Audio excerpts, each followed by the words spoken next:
ओम नमो भगवते वासुदेवाय। स्वागत है आप सभी का बरगदेश्वर महादेव मंदिर उन्नाव के इस दिव्य YouTube चैनल पर। आज हम सुनने जा रहे हैं ब्रह्मपुराण का अद्भुत प्रसंग। राजा को स्वप्न में और प्रत्यक्ष भी भगवान का दर्शन, भगवत प्रतिमाओं का निर्माण, स्थापन और यात्रा की महिमा। अध्याय 29। यदि आप भी ऐसे ही दिव्य पुराण प्रसंगों को सुनना चाहते हैं तो हमारे चैनल बरगदेश्वर महादेव मंदिर उन्नाव को सब्सक्राइब करें। हर दिन शाम 5 बजे हमारे चैनल पर आपको ब्रह्मपुराण कथा सुनने को मिलेगी और धीरे धीरे हम सभी 18 पुराणों की कथाएं आप तक लेकर आएंगे। अगर आपको किसी विशेष पुराण या प्रसंग से जुड़ी जानकारी चाहिए तो कमेंट में जरूर पूछें, हम आपकी जिज्ञासाओं का समाधान अवश्य करेंगे। तो आइए शुरू करते हैं दिव्य कथा। ब्रह्मा जी कहते हैं, मुनिव्रो, इस प्रकार स्तुति करके राजा ने समस्त कामना उनको पूर्ण करने वाले सनातन पुरुष जगन्नाथ भगवान वासुदेव को प्रणाम किया और चिंतामग्न हो पृथ्वी पर कुश और वस्त्र बिछाकर भगवान का चिंतन करते हुए वे उसी पर सो गए। सोते समय उनके मन में यही संकल्प था कि सबकी पीड़ा दूर करने वाले देवाधिदेव भगवान जनार्दन कैसे मुझे प्रत्यक्ष दर्शन देंगे। सो जाने पर देवाधिदेव गुरु भगवान वासुदेव ने राजा को स्वप्न में अपने शंख, चक्र और गदा धारण करने वाले स्वरूप का दर्शन कराया। राजा इंद्रद्युम्न ने बड़े प्रेम से भगवान का दर्शन किया। वे शंख और चक्र धारण किए हुए थे।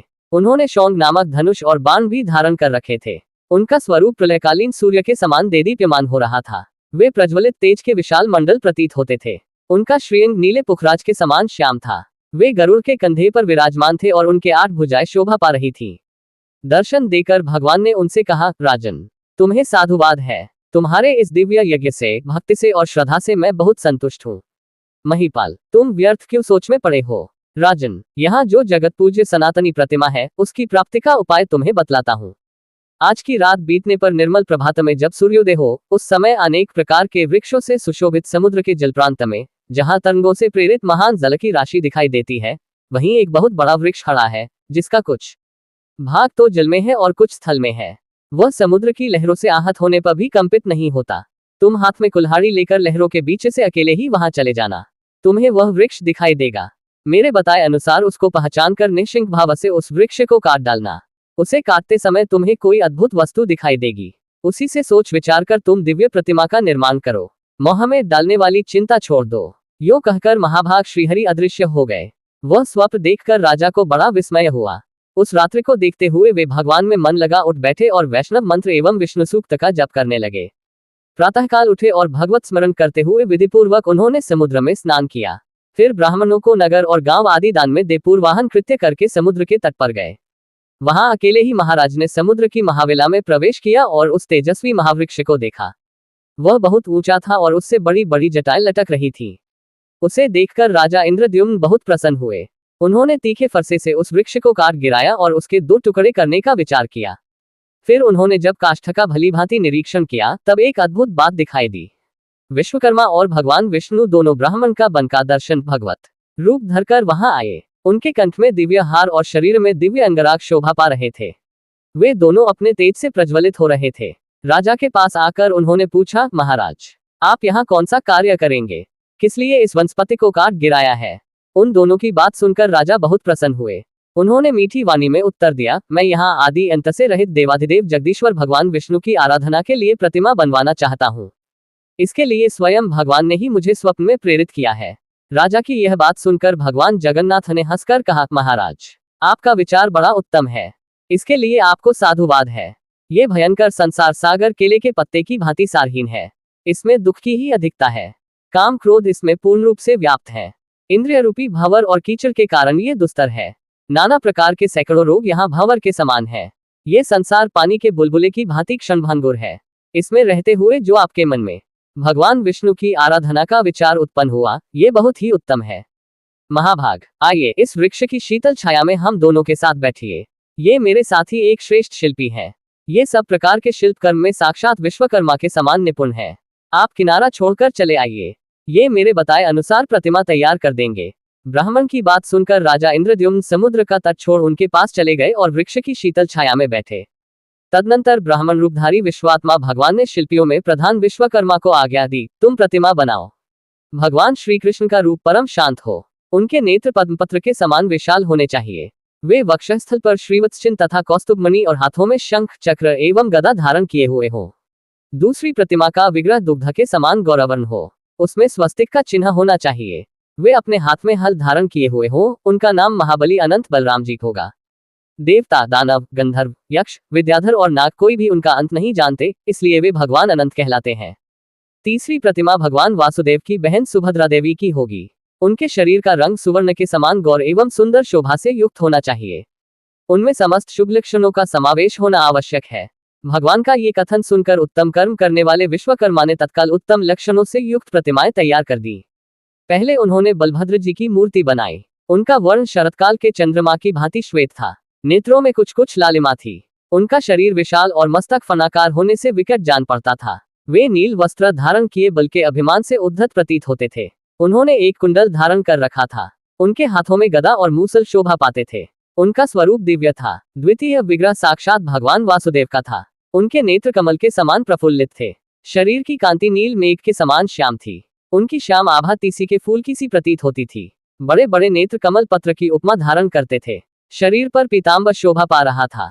वक्षस्थल में श्रीवत्स का चिन्ह तथा हाथ में चक्र था। इस प्रकार वे सर्वपापहारी श्रीहरि समान बड़े दिव्य दिखाई देते थे।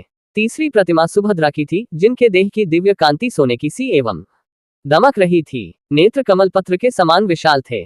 उनका अंग विचित्र वस्त्र से आच्छादित था। वे हार और केयूर आदि विचित्र आभूषणों से सुशोभित थी। गले में रत्नमय हार लटक रहा था। इस प्रकार विश्वकर्मा ने उनकी बड़ी रमणीय प्रतिमा बनाई। राजा इंद्रद्युम्न ने यह बड़ी ही अद्भुत बात देखी। सब प्रतिमाएं एक ही क्षण में बन गईं। सभी दो दिव्य वस्त्रों से आच्छादित थीं। सबका भांति भांति के रत्नों से श्रृंगार किया गया था और सभी अत्यंत मनोहर एवं समस्त शुभ लक्षणों से शुभ संपन्न थी। उन्हें देखकर राजा अत्यंत आश्चर्यमग्न होकर बोले, आप दोनों ब्राह्मण के रूप में साक्षात देवता तो नहीं पधारे हैं। आप दोनों के कर्म अद्भुत हैं। आपके व्यवहार देवताओं के से हैं। निश्चय ही आप मनुष्य नहीं जान पड़ते। आप देवता हैं या मनुष्य, यक्ष हैं अथवा विद्याधर। आप ब्रह्मा और विष्णु तो नहीं है। दोनों अश्विनी कुमार तो नहीं है। आप मायामय रूप से स्थित हैं। अतः आपके यथार्थ स्वरूप को मैं नहीं जानता। अब आप ही दोनों की शरण में आया हूँ। मेरे सामने अपने स्वरूप को प्रकाशित कीजिए। श्री भगवान बोले, मैं देवता, यक्ष, दैत्य, देवराज इंद्र, ब्रह्मा अथवा रुद्र नहीं हूँ। मुझे पुरुषोत्तम समझो। मैं समस्त लोगों की पीड़ा दूर करने वाला अनंत बल पौरुष से संपन्न और संपूर्ण भूतों का आराध्य हूँ। मेरा कभी अंत नहीं होता, जिसका सब शास्त्रों में उल्लेख किया जाता है, वेदांत ग्रंथों में वर्णन मिलता है, जिसे योगीजन ज्ञानगम्य एवं वासुदेव कहते हैं, वह परमात्मा मैं ही हूँ। स्वयं मैं ही ब्रह्मा, मैं ही विष्णु, मैं ही शिव, मैं ही देवराज इंद्र तथा मैं ही जगत का नियंत्रण करने वाला यम है। पृथ्वी आदि पांच भूत, त्रिविधाधि, जलाधिप, वरुण, धरती और पर्वत भी मैं हो है। संसार में जो कुछ भी वाणी से कहा जाने वाला स्थावर जंगम भूत है, वह मेरा ही स्वरूप है। ये चराचर विश्व मेरे अतिरिक्त कुछ भी नहीं है। नृपश्रेष्ठ, मैं तुम पर बहुत प्रसन्न हूँ। सुव्रत, मुझसे वर मांगो। तुम्हारे हृदय में जो अभीष्ट वस्तु हो, वह तुम्हें दूंगा। जो पुण्यवान नहीं है, उनको स्वप्न में भी मेरा दर्शन नहीं होता। तुम्हारी तो मुझमें दृढ़ भक्ति है, इसलिए तुमने मेरा प्रत्यक्ष दर्शन किया है। भगवान वासुदेव का यह वचन सुनकर राजा के शरीर में रोमांच हो आया। वे इस प्रकार स्तोत्र गान करने लगे, लक्ष्मीकांत, आपको नमस्कार है। श्रीपते, आपके दिव्य विग्रह पर पीत वस्त्र शोभा पाता है। आप लक्ष्मी प्रदान करने वाले और लक्ष्मी के स्वामी हैं। श्रीनिवास, आप लक्ष्मी के धाम हैं, आपको नमस्कार है। आप आदि पुरुष, ईशान, सबके ईश्वर, सब और मुख वाले, निष्कल एवं सनातन परम देव हैं, आपको मेरा प्रणाम है। आप शब्द और गुणों से अतीत, भाव और अभाव से रहित, निर्लेप, निर्गुण, सूक्ष्म, सर्वज्ञ तथा सबके रक्षक हैं। आपका स्वरूप वर्षाकाल के मेघ के समान श्याम है। आप गौ तथा ब्राह्मणों के हित में संलग्न रहते हैं, सबकी रक्षा करते हैं, सर्वत्र व्यापक और सबको उत्पन्न करने वाले हैं। आप शंख, चक्र, गदा और मूसल धारण करने वाले देवता हैं। आपके श्रेयंगंगे की सुषमा नीलकमल दल के समान श्याम है। आप क्षीरसागर के भीतर शेषनाग की शैया पर शयन करने वाले हैं। इंद्रियों के नियंता सर्वपापहारी श्री हरि हैं। आपको नमस्कार करता हूँ। आप देव देवेश्वर, वरदाता, व्यापक, सर्वलोकेश्वर, मोक्ष के साधक तथा अविनाशी भगवान विष्णु हैं। आपको पुनः मेरा प्रणाम है। इस प्रकार भगवान का स्तवन करके राजा ने हाथ जोड़कर प्रणाम किया और धरती पर मस्तक टेक कर कहा, नाथ, यदि आप मुझ पर प्रसन्न हैं तो मैं यह उत्तम वर मांगता हूँ। देवता, असुर, गंधर्व, यक्ष, राक्षस, महानाग, सिद्ध, विद्याधर, साध्य, किन्नर, गुह्यक, महाभाग ऋषि, नाना शास्त्रों के प्रवीण विद्वान, सन्यासी, योगी, वेद तत्व का विचार करने वाले तथा अन्यान्य मोक्षमार्ग के ज्ञाता मनीषी पुरुष जिस निर्गुण, निर्मल एवं शांत परम पद का ध्यान करते हैं, उस परम दुर्लभ को मैं आपके प्रसाद से प्राप्त करना चाहता हूँ। श्री भगवान बोले, राजन, तुम्हारा कल्याण हो, सब कुछ तुम्हारी इच्छा के अनुसार होगा। मेरे प्रसाद से तुम्हें अभिलषित वस्तु की प्राप्ति होगी। नृपश्रेष्ठ, तुम 10,900 वर्षों तक अपने अखंड साम्राज्य का उपभोग करो। इसके बाद उस दिव्य पद को प्राप्त होगे जो देवता और असुरों के लिए भी दुर्लभ है, जिसे पाकर सब मनोरथ पूर्ण हो जाते हैं। जो शांत, गूढ़, अव्यक्त, अव्यय, पर से भी पर, सूक्ष्म, निर्लेप, निष्कल, ध्रुव, चिंता और शोक से मुक्त तथा कार्य और कारण से वर्जित ज्ञेय नामक परम पद है, उसका तुम्हें साक्षात्कार कराऊंगा। उस परमानंदमय पद को पाकर तुम परम पद मोक्ष को प्राप्त हो जाओगे। राजेंद्र, इस पृथ्वी पर जब तक बादल पानी बरसाते रहेंगे, जब तक आकाश, चंद्रमा, सूर्य और तारे दिखते रहेंगे, जब तक 7 समुद्र तथा मेरु आदि पर्वत मौजूद रहेंगे तथा जब तक देवलोक में देवताओं की सत्ता बनी रहेगी, तब तक इस भूतल पर सर्वत्र तुम्हारी अक्षय कीर्ति छाई रहेगी। तुम्हारे यज्ञान से प्रकट होने वाला तालाब इंद्रद्युम्न सरोवर के नाम से प्रसिद्ध तीर्थ होगा, जिसमें एक बार स्नान करके भी मनुष्य इंद्रलोक प्राप्त कर सकते हैं। जो इस सरोवर के सुंदर तट पर पिंडदान करेगा, वह अपनी 21 पीढ़ियों का उद्धार करके इंद्रलोक को जाएगा और वहां विमान पर बैठकर अप्सराओं से पूजित हो गंधर्वों के गीत सुनता हुआ 14 इंद्रों की आयु पर्यंत निवास करेगा। सरोवर के दक्षिण भाग में नैऋत्य कोण की ओर जो बरगद का वृक्ष खड़ा है, उसके समीप केवड़े के वन से आच्छादित एक मंडप है, जो नाना प्रकार के वृक्षों से व्याप्त है। आषाढ़ के शुक्ल पक्ष की पंचमी को महानक्षत्र में हमारी इन प्रतिमाओं को ले आकर लोग 7 दिनों तक मंडप में स्थापित रखेंगे। उस समय बड़ा उत्सव होगा। सोने के दंड लगे हुए चंवर तथा रत्नभूषित व्यंजनों द्वारा सब लोग हमें हवा करेंगे। इस प्रकार मंगल पाठ पूर्वक हमारी स्थापना होगी। ब्रह्मचारी, सन्यासी, स्नातक, वानप्रस्थ, गृहस्थ, सिद्ध तथा अन्य ब्राह्मण नाना प्रकार के पदों वाले स्तोत्रों तथा ऋक्, यजु एवं सामवेद की ध्वनि से बलराम और श्री कृष्ण की स्तुति करेंगे। उस समय जो मनुष्य भक्तिपूर्वक मेरा स्तवन, दर्शन अथवा नमन करेगा, वह श्रीहरि के शोभा में धाम में विराजेगा। इस प्रकार राजा को वरदान दे विश्वकर्मा सहित भगवान विष्णु वहां से अंतर्धान हो गए। राजा के हर्ष की सीमा न रही। उनका शरीर रोमांचित हो गया। उन्होंने के दर्शन से अपने को कृतकृत्य माना। तत्पश्चात श्री कृष्ण, बलराम और वरदायिनी सुभद्रा को मणिकांचन जटित विमानाकार रथों में बिठाकर वे बुद्धिमान नरेश, अमात्य और मंत्रियों से श्री मंगल पाठ तथा बाजे गाजे के साथ ले आए और उन्हें परम मनोहर पवित्र स्थान में पथराया। फिर में शुभ तिथि, शुभ समय, शुभ नक्षत्र और शुभ मुहूर्त में ब्राह्मणों के द्वारा उनकी प्रतिष्ठा कराई। उत्तम प्रासाद में वेदोक्त विधि पूर्वक प्रतिष्ठा करके उन सब विग्रहों को स्थापित किया। फिर भांति भांति के सुगंधित पुष्पों से विधिवत पूजा करके सुवर्ण, मणि, मोती और नाना प्रकार के सुंदर वस्त्र अर्पण किए। विविध प्रकार के दिव्य रत्न, आसन, ग्राम, नगर, राज्य तथा पुर आदि भी दान किए। इस तरह अनेक प्रकार का दान करके राजा ने समुचित रीति से राज्य किया और भांति भांति के यज्ञ करके अनेक बार दान दिए। फिर कृतकृत्य होकर राजा ने समस्त परिग्रहों का त्याग कर दिया और अत्यंत उत्कृष्ट स्थान भगवान विष्णु के परम पद को प्राप्त कर लिया। मुनियों ने पूछा, सुरश्रेष्ठ, किस समय पुरुषोत्तम तीर्थ की यात्रा करनी उचित है और प्रभो, किस विधि से पंचतीर्थान का सेवन करना चाहिए? स्नान दान रूप एक एक तीर्थ का और देव दर्शन का जो पृथक पृथक फल हो, वह सब बताइए। ब्रह्मा जी बोले, जो कुरुक्षेत्र में अपनी इंद्रियों और क्रोध को जीत कर बिना खाए पिए 70,000 वर्षांत तक एक पैर से खड़ा होकर तपस्या करता है तथा जो ज्येष्ठ शुक्ला द्वादशी को उपवास पूर्वक भगवान पुरुषोत्तम का दर्शन करता है, वह पहले की अपेक्षा अधिक फल का भागी होता है। अतः मुनिव्रो, स्वर्गलोक की इच्छा रखने वाले ब्राह्मण आदि को चाहिए कि वे ज्येष्ठ मास में प्रयत्न करके इंद्रिय संयम पूर्वक भगवान पुरुषोत्तम का दर्शन करें।